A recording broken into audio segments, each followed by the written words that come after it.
Excelența voastră, domnule președinte al României, domnule președinte interimar al Senatului, domnule președinte al Camerei Deputaților, Excelența voastră, domnule prim-ministru, doamnelor și domnilor ministru, doamnelor și domnilor secretarii de stat, Excelența voastră, doamna vicedecan al Corpului Diplomatic, doamnelor și domnilor consilieri prezidențiali, Excelența voastră, doamnelor și domnilor, dragi invitați.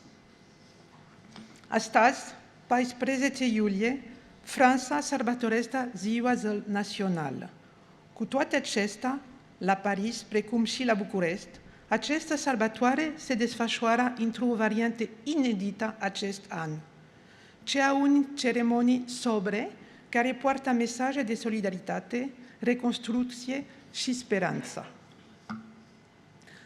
Pandemia de coronavirus este cea mai gravă criză sanitară cu care lumea s-a confruntat în ultimul secol, generând totodată una dintre cele mai grave crize economice pe care umanitatea i-a cunoscut vreodată.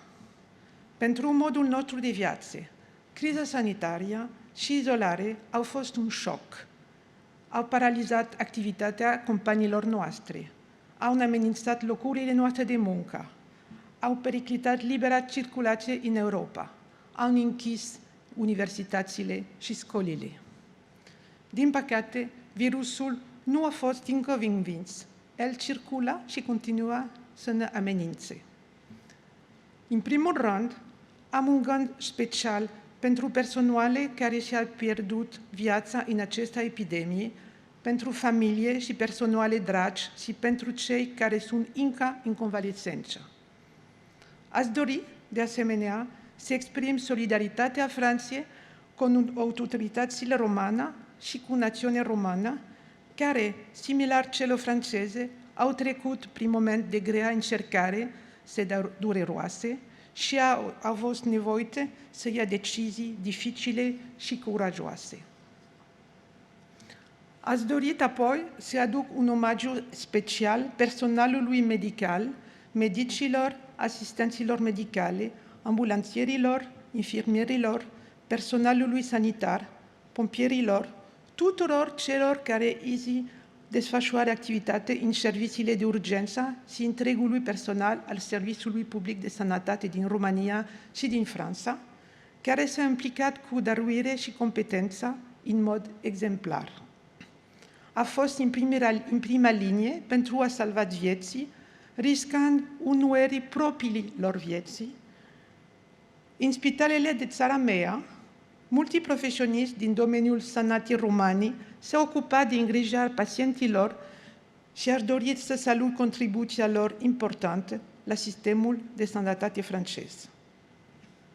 În mod similar, în numele tuturor francezilor care trăiesc în România, doresc să exprim recunoștința noastră față de eroi romani în halate albe, care aici, în România, și-au asumat riscuri și și-a sacrificat timpul și viața personale sau cea de familie pentru sănătatea tuturor.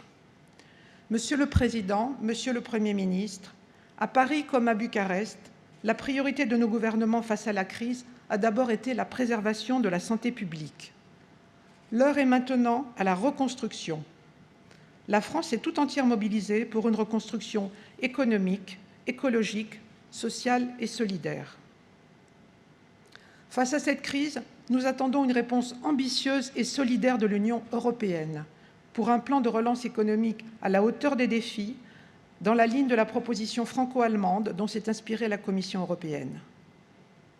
Nous espérons que ce plan sera rapidement approuvé par les 27. Nous devons également bâtir un système de santé européen qui rende l'Europe plus indépendante et plus souveraine face aux pandémies et aux crises sanitaires. Nous avons aussi l'ambition d'une Europe plus autonome face aux défis de sécurité.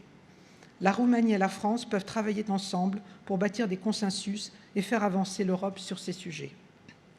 Notre futur ne sera pas le même qu'avant la crise, mais nous devons saisir les opportunités offertes par cette crise pour opérer les sauts qualitatifs qui semblaient impossibles auparavant, notamment en matière de transition écologique et numérique.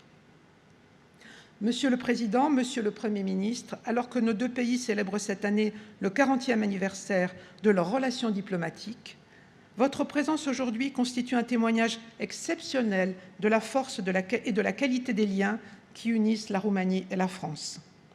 L'amitié franco-roumaine est séculaire et notre relation est en tout point spéciale.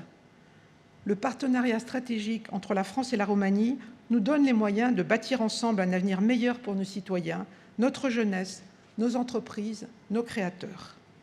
Nous sommes impatients de concrétiser tous nos projets avec la Roumanie et votre participation à cette cérémonie, Monsieur le Président, Monsieur le Premier ministre, est un signe qui montre que cette volonté est partagée. Au nom de mes autorités, je vous en suis reconnaissante. Vive la France, vive la Roumanie.